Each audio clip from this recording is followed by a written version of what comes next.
Hello students. Previous class में अपन discuss कर रहे थे किसके बारे में, फैक्टर अफेक्टिंग कंडक्टिविटी के बारे में, या फैक्टर अफेक्टिंग मोलर कंडक्टिविटी और इक्विवेलेंट कंडक्टिविटी के बारे में कि कौन कौन से फैक्टर्स को अफेक्ट करते हैं, या कंडक्टेंस के बारे में बात करें ना। उसमें सबसे पहला फैक्टर अपने कौन सा देखा था? Factor affecting. फैक्टर्स देखे थे, factor affecting conductance, conductivity, molar conductivity and equivalent conductivity, है ना। सबसे फर्स्ट मैंने आपको बताया था कि आपके पास कौन सा इफेक्ट आता है, फैक्टर आता है nature of electrolyte. Nature of electrolyte, nature of electrolyte means अपने को पता है दैट इलेक्ट्रोलाइट्स जो हैं वो कितने टाइप के होते हैं, टू टाइप। कौन कौन से? स्ट्रॉन्ग और वीक, है ना। सिंपल सा कंसेप्ट है that conductance is directly proportional to the number of ions. जितने ज्यादा नंबर ऑफ आयंस होंगे कंडक्टेंस हो। अब नंबर ऑफ आयंस की बात करें तो मैंने कहा इलेक्ट्रोलाइट टू टाइप के होते हैं। कौन कौन से? एक आपके पास स्ट्रॉन्ग होते हैं और एक आपके पास कौन से होते हैं? Weak electrolyte. 11th में भी देखा था, और चैप्टर जब स्टार्ट करा था अपने, ये इलेक्ट्रोलाइसिस स्टार्ट करा था, तब भी अपन ने देखा था कि इलेक्ट्रोलाइट्स क्या होते हैं और स्ट्रॉन्ग और वीक का मीनिंग क्या होता है। स्ट्रॉन्ग में आपके पास नंबर ऑफ आयंस जो है, नंबर ऑफ आयंस ज्यादा होते हैं। वीक में नंबर ऑफ आयंस जो है वो कम होते हैं। जिसमें नंबर ऑफ आयंस ज्यादा उसकी कंडक्टेंस ज्यादा, means strong electrolytes. Strong electrolytes जो है वो ज्यादा कंडक्टिविटी शो करेंगे किससे? Weak electrolytes. Okay. Second factor अपने पास क्या था? डाइल्यूशन।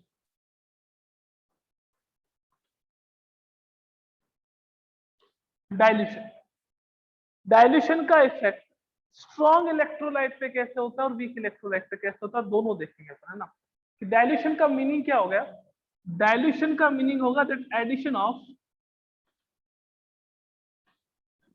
वाटर, वाटर ऐड करना, उसको अपन क्या कहते हैं? डाइल्यूशन।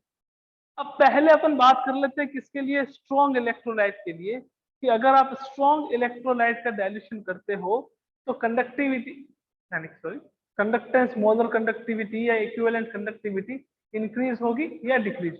ओके, तो आइए पहले इस पे देख लेते हैं dilution. For strong electrolyte,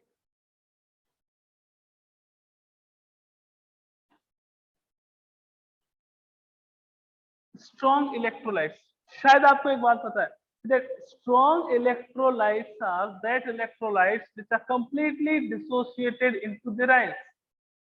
completely dissociated का मतलब क्या हो गया कि इनके लिए अल्फा की जो वैल्यू है वो कितनी होती है बच्चों? 100%। अल्फा की वैल्यू आपके पास कितनी होती है? 100%। अब कुछ बच्चे कहेंगे सर अल्फा क्या है? तो अल्फा यहाँ पे है डिग्री ऑफ डिसोसिएशन। अल्फा क्या होता है? Degree of dissociation.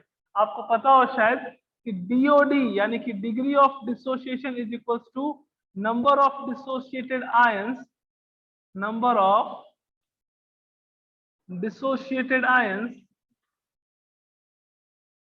Upon total number of ions, total number of ions, number of dissociated ion upon total number of ions.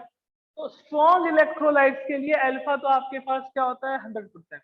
Means अगर आप डाइल्यूशन करोगे तो डाइल्यूशन करने पर और आयंस का फॉर्मेशन नहीं होगा, और आयंस का फॉर्मेशन नहीं होगा किसके लिए? स्ट्रॉन्ग इलेक्ट्रोलाइट के लिए, है ना। क्यों नहीं होगा? कि सर यहाँ पे अल्फा की वैल्यू 100% है, जितने डिसोशिएट होने थे वो स्ट्रॉन्ग है ना। अल्फा की वैल्यू आपके पास क्या है? 100%। अब अगर आप और ज्यादा डाइल्यूशन करोगे इसका, तो और ज्यादा डाइल्यूशन करने पर इसमें और आयंस का फॉर्मेशन नहीं होगा। तो सर इसकी कंडक्टिविटी या कंडक्टेंस ज्यादा क्यों होती है? तो देखिएगा, इलेक्ट्रोलाइट्स की बात करें तो इलेक्ट्रोलाइट्स में कौन सा चार्ज होता है? एक नेगेटिव और एक पॉजिटिव, दो चार्ज होता है। एक पॉजिटिव चार्ज और एक आपके पास कौन सा चार्ज? Negative charge. ठीक है, इन दोनों के बीच में कौन सा फोर्स होगा? सर अट्रैक्शन फोर्स होगा। ठीक है ना। तो पहले आपने क्या करा कि डाइल्यूशन नहीं करा, नहीं करा तो उस समय जो इन दोनों के बीच की डिस्टेंस है, डिस्टेंस होती है कम। डिस्टेंस कम होगी तो आयन की मोबिलिटी भी, यानी मोबिलिटी भी क्या होगी? कम। और मोबिलिटी कम होगी तो आपके पास लैम्डा एम और लैम्डा EQ भी आपके पास क्या होगी। कि सर डाइल्यूशन से क्या इफेक्ट होगा? डाइल्यूशन से ये इफेक्ट होगा कि जैसे ही आप इसको डाइल्यूट करोगे, यानी कि जैसे ही आप इसमें क्या करोगे, वाटर मॉलिक्यूल ऐड करोगे, वाटर ऐड करोगे, उस समय इन दोनों के बीच की डिस्टेंस जो है वो इंक्रीज हो जाएगी। यानी कि यूं कह सकता हूं कि इन दोनों के बीच की डिस्टेंस इंक्रीज हो गई, मींस इनके बीच में जो अट्रैक्शन फोर्स लग रहा था वो अट्रैक्शन फोर्स भी क्या हो गया, डिक्रीज। और अट्रैक्शन फोर्स अगर डिक्रीज हो गया तो आपके पास जो है दो आयनिक मोबिलिटी इंक्रीज हो जाएगी और लैम्डा एम और लैम्डा EQ भी क्या हो जाएगा आपके पास, इंक्रीज हो जाएगा। ध्यान रखना स्ट्रॉन्ग इलेक्ट्रोलाइट के लिए, स्ट्रॉन्ग इलेक्ट्रोलाइट के लिए अल्फा की वैल्यू यानी कि डिग्री ऑफ डिसोसिएशन पहले से ही 100%। अब 100% डिग्री ऑफ डिसोसिएशन है तो क्या होगा कि पहले इन दोनों के बीच की डिस्टेंस कम, अब इन दोनों के बीच की डिस्टेंस ज्यादा, अट्रैक्शन फोर्स क्या हो जाएगा, कम। अट्रैक्शन फोर्स कम हो जाएगा तो आयनिक मोबिलिटी क्या हो जाएगी आपके पास, इंक्रीज। और आयनिक मोबिलिटी इंक्रीज हो जाएगी तो कंडक्टेंस भी आपके पास क्या हो जाती है, इंक्रीज। ओके, तो ये किसके लिए था, स्ट्रॉन्ग इलेक्ट्रोलाइट के लिए। कि स्ट्रॉन्ग इलेक्ट्रोलाइट के लिए डाइल्यूशन पे कैसे इफेक्ट पड़ता है कि अगर आप डाइल्यूशन करते हो। कि सर वीक की बात कर लेते हैं, आइए देखें वीक की बात कर लेते हैं।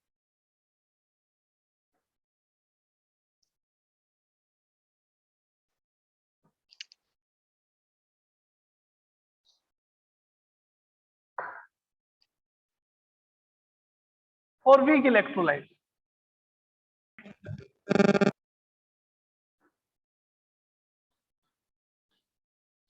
वीक इलेक्ट्रोलाइट के लिए क्या होगा सर, मैंने कहा वीक है तो कंप्लीटली डिसोशिएट नहीं होंगे। तो जैसे ही आप इसको डाइल्यूट करोगे सॉल्यूशन को, इसके लिए अल्फा जो है वो इंक्रीज हो जाएगा। अल्फा क्या होता है फिर बता देते हैं, डिग्री ऑफ डिसोसिएशन कहते हैं अल्फा को, वो क्या हो जाएगा, इंक्रीज। और अगर अल्फा इंक्रीज हो जाएगा तो मीन्स नंबर ऑफ आयंस भी ज्यादा हो जाएंगे, और नंबर ऑफ आयंस अगर ज्यादा हो जाएंगे तो आपके पास क्या होगा कि नंबर ऑफ आयंस अगर ज्यादा होंगे तो मोलर कंडक्टिविटी और इक्विवेलेंट कंडक्टिविटी भी क्या होगी आपके पास, इंक्रीज। मोलर कंडक्टिविटी और इक्विवेलेंट कंडक्टिविटी भी क्या हो जाएगी, इंक्रीज। क्लियर है? वीक इलेक्ट्रोलाइट है, वीक इलेक्ट्रोलाइट्स क्या होता है कि that electrolytes which can not gate completely dissociated in their aqueous solution, जो अपने एक्वस सॉल्यूशन में कंप्लीटली डिसोशिएट नहीं होते हैं, उसे अपन कौन से इलेक्ट्रोलाइट कहते हैं, वीक। तो वीक इलेक्ट्रोलाइट के लिए क्या होता है कि अल्फा की वैल्यू डिक्रीज, कम होती है, डिग्री ऑफ डिसोसिएशन बहुत कम होती है। तो जैसे ही आप डाइल्यूशन करोगे, on dilution degree of dissociation क्या हो जाएगा आपके पास, इंक्रीज हो जाएगा, नंबर ऑफ आयंस इंक्रीज हो जाएंगे, और लैम्डा एम और लैम्डा EQ है, यानी कि मोलर कंडक्टिविटी और इक्विवेलेंट कंडक्टिविटी दोनों ही क्या हो जाएगी आपके पास। ओके, अब चलते हैं नेक्स्ट चीज। नेक्स्ट क्या था अपने पास कि सर आपने इन दोनों टर्म यानी कि डाइल्यूशन वाले चीज में आपने दो ही कंडक्टिविटी का नाम दिया है, एक तो molar conductivity and second is equivalent conductivity. What about conductivity, यानी कि कंडक्टिविटी पे क्या इफेक्ट होगा डाइल्यूशन करेंगे, तो देखिए effect of dilution, effect of dilution on conductivity,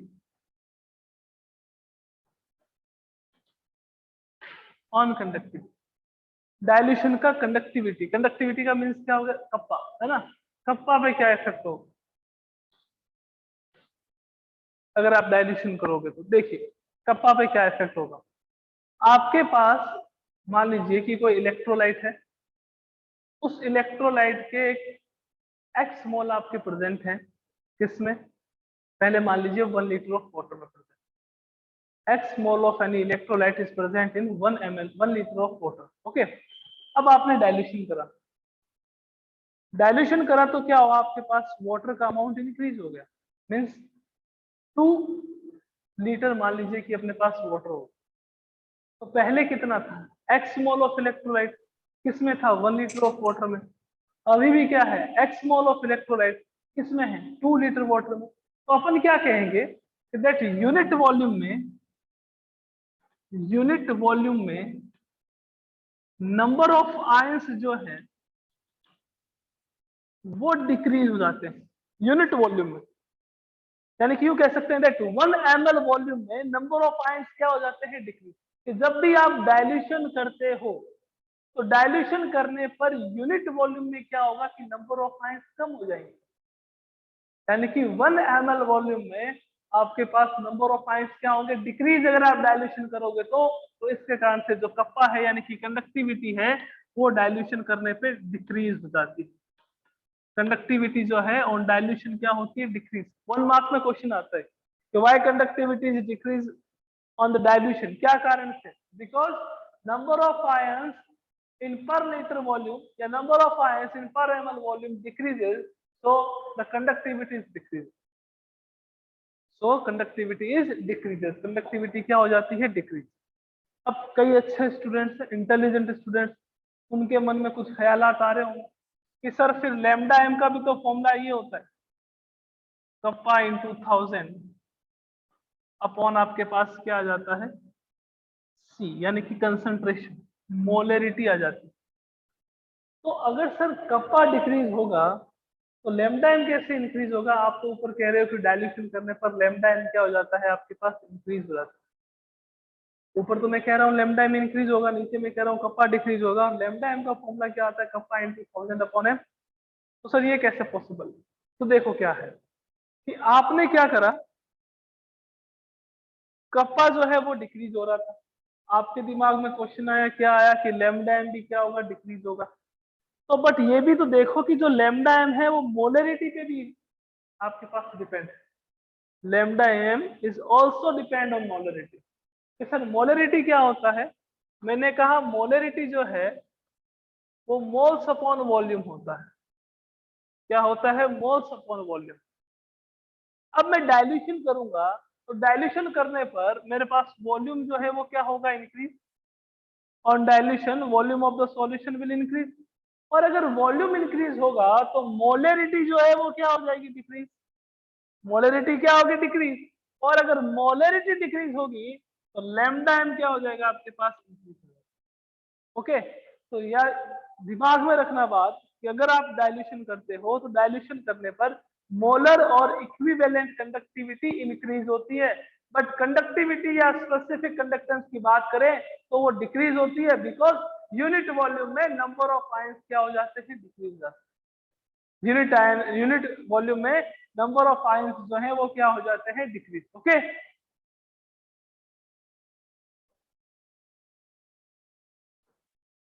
आइए नेक्स्ट चलते, एक अपन ग्राफ प्लॉट करेंगे कि कंसंट्रेशन के साथ लेमडा एम पे क्या इफेक्ट होता है ना।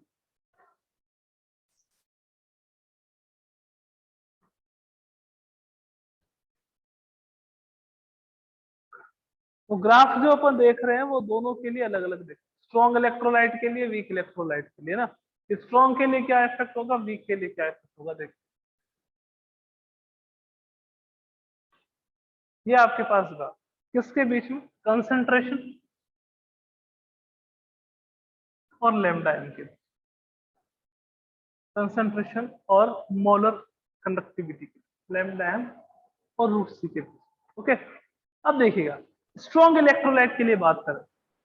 मैंने कहा स्ट्रॉन्ग इलेक्ट्रोलाइट जो है उसमें अगर आप डाइल्यूशन करते हो, स्ट्रॉन्ग इलेक्ट्रोलाइट में डाइल्यूशन करते हो तो नंबर ऑफ आयंस जो हैं वो इंक्रीज नहीं होते हैं, only distance between the ions क्या होती है, इंक्रीज होती है। Distance between the ions, distance between the oppositely charge ion increase होती है। उसके कारण से क्या होगा कि कंडक्टिविटी जो है वो भी इंक्रीज हो जाएगी, यानी कि मोलर कंडक्टिविटी जो है वो क्या हो जाएगी, इंक्रीज।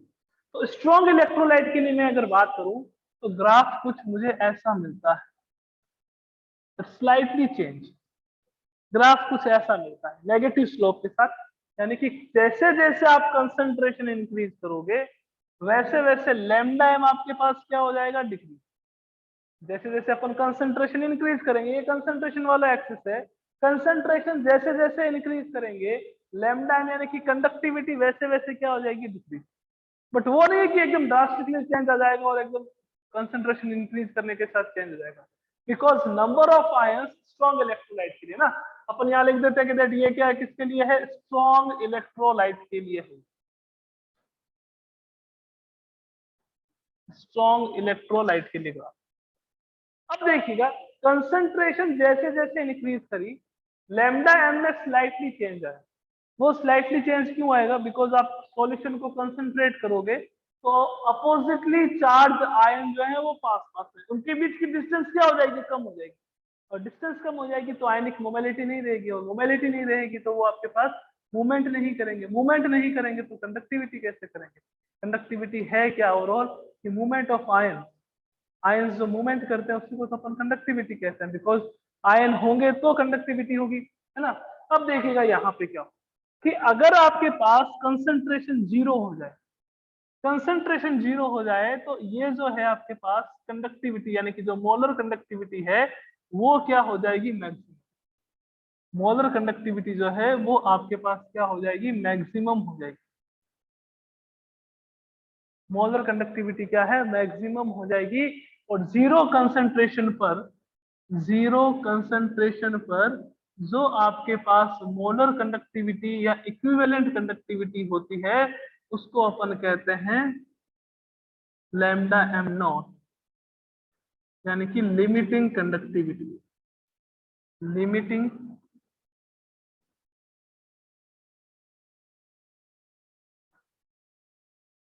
कंडक्टिविटी यानी कि इसको अपन क्या कह देंगे? लैम्डा एम नॉट, यानी कि लिमिटिंग मोलर कंडक्टिविटी।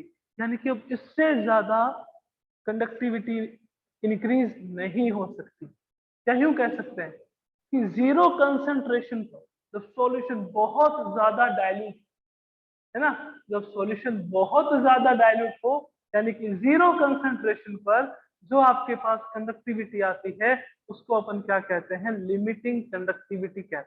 क्या कहते हैं उसको? Limiting conductivity. तो conductivity eight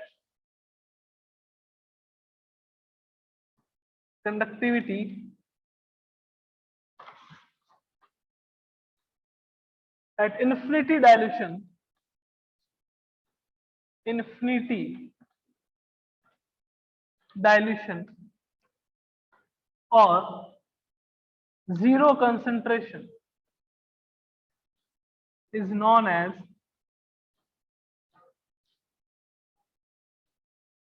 limiting conductivity। Limiting conductivity आपको देखिए, देखो कि जैसे जैसे आप वॉल्यूम इंक्रीज करोगे, वॉल्यूम और कंसंट्रेशन क्या होता है कि volume is inversely proportional to the concentration. जैसे जैसे आप डाइल्यूशन करोगे, डाइल्यूशन करने के साथ साथ वॉल्यूम क्या होगा सर? इंक्रीज होगा। डाइल्यूशन करेंगे तो वॉल्यूम इंक्रीज होगा, और वॉल्यूम इंक्रीज होगा तो कंसंट्रेशन जो है वो आपके पास क्या होगी? डिक्रीज। कंसंट्रेशन अगर डिक्रीज होगी, वॉल्यूम अगर इंक्रीज होगा तो आयंस के बीच में डिस्टेंस क्या होगी? ज्यादा। और आयंस के बीच में डिस्टेंस ज्यादा होगी तो एक पॉइंट पे जो कंडक्टिविटी है वो मैक्सिमम हो जाएगी। कंडक्टिविटी जो है यानी कि लैम्डा एम जो है वो मैक्सिमम हो जाएगी। इसी मैक्सिमम कंडक्टिविटी को अपन लैम्डा नॉट और लैम्डा एम इन्फिनिटी से रिप्रेजेंट करते हैं। तो अपन लिमिटिंग कंडक्टिविटी कहते हैं, लिमिटिंग मोलर कंडक्टिविटी या लिमिटिंग इक्विवेलेंट कंडक्टिविटी। ये जो ग्राफ है वो किसके लिए आया आपके पास? स्ट्रॉन्ग इलेक्ट्रोलाइट के लिए। बिकॉज स्ट्रॉन्ग इलेक्ट्रोलाइट में कंसंट्रेशन के साथ कंडक्टिविटी में ज्यादा चेंज नहीं आता, क्योंकि उसमें नंबर ऑफ आयंस तो अगर आप डाइल्यूशन करोगे तो उतने ही रहेंगे, बिकॉज अल्फा जो है वो उसके लिए 100% होता है, डिग्री ऑफ डिसोसिएशन जो है वो उसके लिए 100%।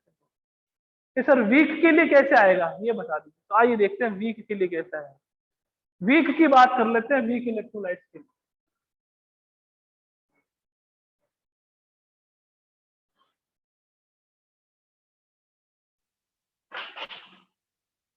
ये ग्राफ आएगा आपके पास वीक इलेक्ट्रोलाइट के लिए। ये अगर आप KCl के लिए ले रहे हो, KCl is an strong electrolyte. ये आपके पास क्या है? CH3COH acetic acid is a weak electrolyte. यहाँ पे आपके पास क्या है? Root C. यहाँ पे आपके पास क्या है? Lambda M. अब देखो ये ग्राफ कुछ ऐसे मिलता है कि जैसे जैसे आप कंसंट्रेशन इंक्रीज करते हो तो कंसंट्रेशन इंक्रीज करने के साथ साथ लैम्डा एम क्या हो जाती है? डिक्रीज। बिकॉज कंसंट्रेशन अगर इंक्रीज करोगे तो इंक्रीज करने पर, या फिर उल्टा आ जाइए, ऐसा ही कंसंट्रेशन हम डिक्रीज कर रहे हैं, डिक्रीज कर रहे हैं, डिक्रीज कर रहे हैं, ऐसे मोलर कंडक्टिविटी क्या हो रही है? इंक्रीज हो रही है, इंक्रीज हो रही है, इंक्रीज हो रही है। बिकॉज आप वॉल्यूम इंक्रीज करोगे तो वॉल्यूम इंक्रीज करने के साथ साथ कंसंट्रेशन जो है वो डिक्रीज हो जाएगी। कंसंट्रेशन डिक्रीज हो जाएगी तो जो नंबर ऑफ आयंस है वो नंबर ऑफ आयंस भी क्या होंगे, इंक्रीज। और नंबर ऑफ आयंस अगर इंक्रीज होते हैं तो अपने को पता है दैट कि कंडक्टिविटी भी क्या हो जाती है, इंक्रीज। कौन सी कंडक्टिविटी, लिख देता हूं यहाँ पे, मोलर कंडक्टिविटी। मोलर और इक्विवेलेंट कंडक्टिविटी क्या हो जाती है, इंक्रीज। तो ये स्ट्रॉन्ग इलेक्ट्रोलाइट के लिए ग्राफ है, ये वीक इलेक्ट्रोलाइट के लिए ग्राफ है। कि सर फिर वीक इलेक्ट्रोलाइट के लिए लिमिटिंग कंडक्टिविटी, तो इस ग्राफ से अपन वीक इलेक्ट्रोलाइट के लिए लिमिटिंग कंडक्टिविटी फाइंड आउट नहीं कर सकते। इस ग्राफ से वीक इलेक्ट्रोलाइट के लिए लिमिटिंग कंडक्टिविटी फाइंड आउट नहीं कर सकते। ओनली फॉर स्ट्रॉन्ग इलेक्ट्रोलाइट के लिए अपन लिमिटिंग कंडक्टिविटी फाइंड आउट करते हैं। For strong electrolyte, we can find out the limiting conductivity, the value of limiting conductivity. कि सर होता क्या है, दोबारा बता दो। लिमिटिंग कंडक्टिविटी, लिमिटिंग कंडक्टिविटी का मीनिंग ये हो गया कि आपने इतना डायल्यूशन कर दिया, यानी कि वॉल्यूम जो है वो इतना इंक्रीज कर दिया, या यूं कहते हैं कि कंसंट्रेशन इतनी डिक्रीज कर दी कि अब अब कंडक्टिविटी में कोई भी चेंज नहीं हो सकता। अब मोलर कंडक्टिविटी और इक्विवेलेंट कंडक्टिविटी ना तो इंक्रीज होगी ना डिक्रीज होगी। उसको अपन क्या कहेंगे, लिमिटिंग कंडक्टिविटी कहेंगे। इसको अपन क्या कहते हैं, limiting conductivity. Okay, limiting conductivity means conductivity at infinity dilution और zero concentration is known as infinity conductivity and can be represented by lambda m naught और lambda m infinity। इंफिनिटी किसके लिए आया है आपके पास, वॉल्यूम के लिए आया। ओके, तो यहां तक भी अगर अच्छे से क्लियर है तो जल्दी से हैंड रेज कर दीजिए बच्चों।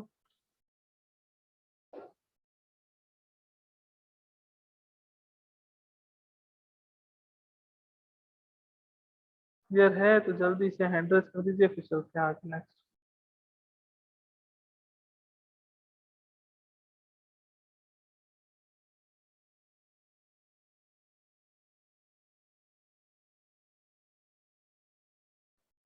अब देखिएगा इसी ग्राफ से एक इक्वेशन बनाते है ना, कि आपके पास ये लैम्डा एम आ गया, ये लैम्डा एम नॉट आ गया। इसी से ही अपन क्या करते हैं, एक इक्वेशन बनाते। मैंने आपको कहा lambda M not find out होगा ओनली स्ट्रॉन्ग इलेक्ट्रोलाइट के लिए, नहीं होगा। वीक के लिए क्यों नहीं होगा, क्योंकि आपके पास क्या हो रहा है कि आपके पास जो है वो यहाँ पे कोई पॉइंट पे टच नहीं हो रहा, पैरेलल लाइन चल रही है। पैरेलल चल रही तो अपन कैलकुलेट नहीं करें। इसके लिए कर सकते हैं, ये पॉइंट जो है वो लैम्डा एम नॉट है ना। अब देखिएगा मोलर कंडक्टिविटी फाइंड आउट कैसे करें। अपन ने ग्राफ बनाने की इक्वेशन देखी होगी, दैट y बराबर mx plus C, y is equals to mx plus C. y आपके पास क्या हो गया, लैम्डा, x आपके पास क्या हो गया, रूट सी। ये आपके पास क्या है, m, कि सर m का मतलब स्लोप होता है। इतने तो ग्राफ अपन ने बनाए, m का मतलब क्या होता है, स्लोप होता है। मैंने कहा c का मतलब क्या है, कंसंट्रेशन मत कह देना, यहाँ पे ग्राफ में ये इंटरसेप्ट होता है। ग्राफ की इक्वेशन है y equals to mx plus C, दुनिया का कोई ग्राफ इस इक्वेशन से y इक्वल्स टू आपके पास mx प्लस सी। अब देखिए y की बात कर लेते हैं, क्या है वो आपके पास लैम्डा m, y क्या है आपके पास लैम्डा है ना। c क्या है, इंटरसेप्ट, इंटरसेप्ट क्या है, लैम्डा m नॉट। c क्या है, lambda m not plus x पे आपके पास क्या आ गया कि सर x पे रूट सी। मैंने कहा स्लोप की बात कर लेते हैं कि स्लोप क्या है आपके पास, देखो ये स्लोप है। अब आपको ये बताना है कि ये स्लोप पॉजिटिव है या नेगेटिव। पॉजिटिव कब होती, कि जब आपके पास ये स्लोप ऐसे होती, ये पॉजिटिव स्लोप होती, या फिर ये ग्राफ यूं स्टार्ट होता है तो स्लोप कौन सी होती है, पॉजिटिव। बिकॉज आप इस एक्सिस पे जा रहे हो, वैसे वैसे ये इंक्रीज हो रहा है ना। तो इसको अपन कौन सी स्लोप कहते हैं, पॉजिटिव। ये स्लोप कौन सी, नीचे की ओर आ रही है, यानी कि धीरे धीरे डिक्रीज हो रही है, कंसंट्रेशन इंक्रीज करते हो तो स्लोप आपके पास क्या होगी, नेगेटिव। नेगेटिव है तो यहाँ अपन एक कांस्टेंट यूज करेंगे माइनस। ये किसके लिए, माइनस ए फॉर स्लोप। तो आपके पास इक्वेशन क्या आएगी, that lambda M is equals to lambda M not minus A root C. अब ये इक्वेशन आईआईटी में पूछी, मेंस में ना, आईआईटी मेंस में भी पूछी equation, that lambda is equals to lambda M not minus A root C. Lambda M क्या है, molar conductivity, lambda M not क्या है, लिमिटिंग मोलर कंडक्टिविटी, ए क्या है, कांस्टेंट है, डिपेंड करता है सॉल्वेंट की नेचर। C क्या है आपके पास, कंसेंट्रेशन। कौन सी इक्वेशन कहते हैं इसको, इसको कहते हैं Debye Hückel Onsager equation. Debye Hückel Onsager equation, lambda m is equal to lambda m naught minus a root c। Debye Hückel Onsager equation. और पूछ लेते हैं कई बार क्वेश्चन, जैसे हो सकता है सर आपके जो टर्म वन ऑब्जेक्टिव हो उसी में ही आ जाए कि what is which of the following is Debye Hückel Onsager equation. तो lambda m is equal to lambda m naught minus a root c, where a is equals to constant depend upon the nature of the solvent। Lambda m is equal to आपके पास क्या होगा, molar conductivity, ये limiting molar conductivity, और ये आपके पास क्या आ गया, ओके।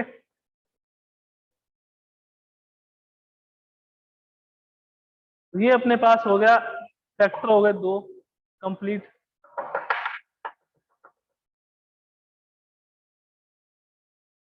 अब लिमिटिंग कंडक्टिविटी को फाइंड आउट करने के लिए एक साइंटिस्ट था कोलराउस, है ना। कोलराउस था, उसने कुछ एक अपना स्टेटमेंट दिया, वो देख लेते हैं क्या है, कौन सा स्टेटमेंट है उसका।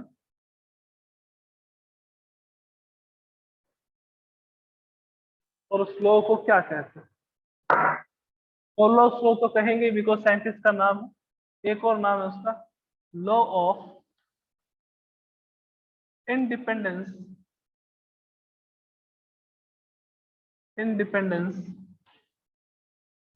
Migration of ions.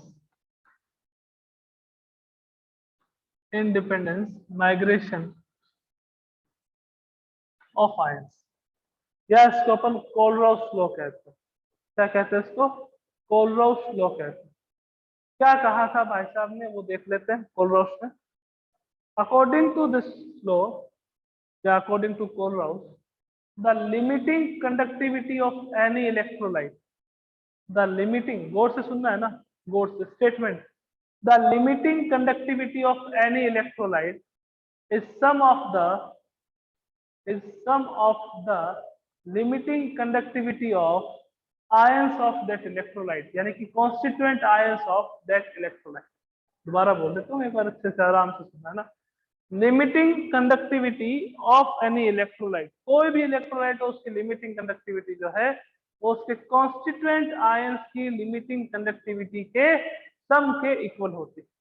Limiting conductivity of any electrolyte is sum of the limiting conductivity of constituent ions of that electrolyte. Okay, sir कैसे, मैंने कहा देखो बस कि आपको पूछ लिया कि what is the limiting conductivity of AB, AB is an electrolyte, what is the limiting conductivity of AB। तो AB की जो लिमिटिंग कंडक्टिविटी है, ये आपके पास इलेक्ट्रोलाइट है, उसकी क्या होगी, lambda naught A plus lambda not B minus, यानी कि limiting conductivity of cation plus limiting conductivity of anion. Lambda naught AB यानी कि AB की लिमिटिंग कंडक्टिविटी, पूरे इलेक्ट्रोलाइट की लिमिटिंग कंडक्टिविटी, वो आयंस की लिमिटिंग कंडक्टिविटी के सम के इक्वल होती है। ये क्वेश्चंस में गिवन होंगे, अगर आपके कोई भी न्यूमेरिकल आता है उस न्यूमेरिकल में ये गिवन। ओके, अब जैसे आपके पास आ गया what is the limiting conductivity of NaCl, तो वो क्या होगा, that lambda not Na plus lambda not Cl minus, it is the limiting conductivity of NaCl। Statement यही तो था कि कॉन्स्टिट्यूएंट आयंस की लिमिटिंग कंडक्टिविटी के सम के इक्वल होती है, सिंपल सा कंसेप्ट। ओके, कॉन्स्टिट्यूएंट आयंस के लिमिटिंग कंडक्टिविटी के सम के इक्वल होती है। अब थोड़ा सा आगे चलो, if number of cation and anion are nu plus and nu minus, ये नंबर ऑफ कैटायन और एनायन है, nu plus and nu minus, then what is the limiting conductivity, है ना, कि अगर आपके पास किसी भी सॉल्ट में या किसी भी इलेक्ट्रोलाइट में मोर देन वन कैटायन हो या मोर देन वन एनायन हो, then what will be the limiting conductivity of the solution? So let's check it। आपके पास आ गया lambda नॉट CaCl2, है ना, कैल्शियम क्लोराइड की लिमिटिंग कंडक्टिविटी बता दो, तो फॉर्मूला क्या लगेगा, that lambda naught Ca plus 2 plus 2 lambda naught Cl minus, because number of chlorine number of chlorine कितने आपके पास 2, तो 2 lambda naught Cl minus, ये लिमिटिंग कंडक्टिविटी हो। मींस अगर एक से ज्यादा केटायन हो या एक से ज्यादा एनायन हो, देन लिमिटिंग कंडक्टिविटी के लिए ये फॉर्मूला अप्लाई करें। और अगर ओनली वन केटायन और वन एनायन प्रेजेंट हो तो आपके पास ये ऊपर वाला, अपन इसको यूं लिख सकते हैं अगर आपको ज्यादा दिक्कत हो रही हो कि लैम्डा नॉट ए बी या लैम्डा नॉट A2B3 आ गया आपके पास, तो अपन क्या लिखेंगे, 2 लैम्डा नॉट, अब A2B3 है तो इसकी valency +3 plus 3 lambda naught B minus, ये आपके पास आ जाएगा। मीन्स नंबर ऑफ कैटायन और नंबर ऑफ एनायंस जो है वो आगे आ जाएंगे, कितने हैं वो आपको देखना है फॉर्मूले में। ये कोलोस का लॉ था सर, एक बार और कोलोस का लॉ स्टेटमेंट बहुत easy, law of independence of migration of ion, या अपन कोलोस लॉ कहते हैं, that limiting conductivity of any electrolyte is the sum of the limiting conductivity of their constituent ion, उनकी कॉन्स्टिट्यूएंट आयन के limiting conductivity के sum के equal होता है, that's all, बात खत्म। ये सर कैसे, तो देखो क्वेश्चंस कैसे आते हैं, एनसीईआरटी में काफी क्वेश्चंस गिवन है।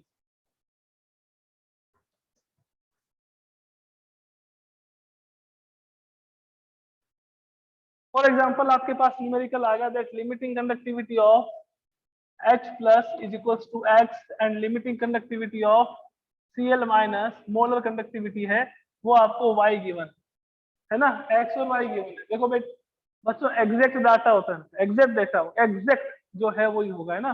देखो आपको कैलकुलेट करना होता है लैम्डा नॉट HCl, बताइए बच्चों क्या होगा, तो आपके पास लैम्डा नॉट HCl को कैसे लिखेंगे, that lambda naught H plus plus lambda not Cl minus, तो कितना आ जाएगा आपके पास, lambda naught HCl is equals to H plus कितना है X, Cl माइनस कितना है आपके पास Y, ये आपके पास इसकी लिमिटिंग कंडक्टिविटी आ गई, दैट्स ऑल, क्वेश्चन खत्म हो गया, बस काम अपना कंप्लीट।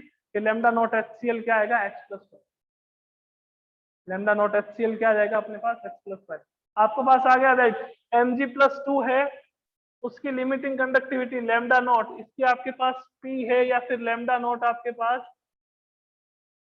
Cl की ले लेते हैं, वो आपके पास कितनी है, मान लीजिए Q है, then what is the limiting conductivity of MgCl2, तो MgCl2 है lambda not MgCl2 is equals to lambda not Mg+2 plus 2 lambda not Cl minus के साथ 2 क्यों लगाया आपने, मैंने कहा 2 क्लोरीन है बेटा, क्लोरीन कितने MgCl2 में 2 है, तो कितना आ जाएगा आपके पास P plus 2Q, it is the limiting molar conductivity of MgCl2। ये MgCl2 की क्या होगी, limiting molar conductivity, that P plus 2Q, 2 क्यों आया, because number of Cl minus एन कितने हैं यहाँ पे 2, ओके।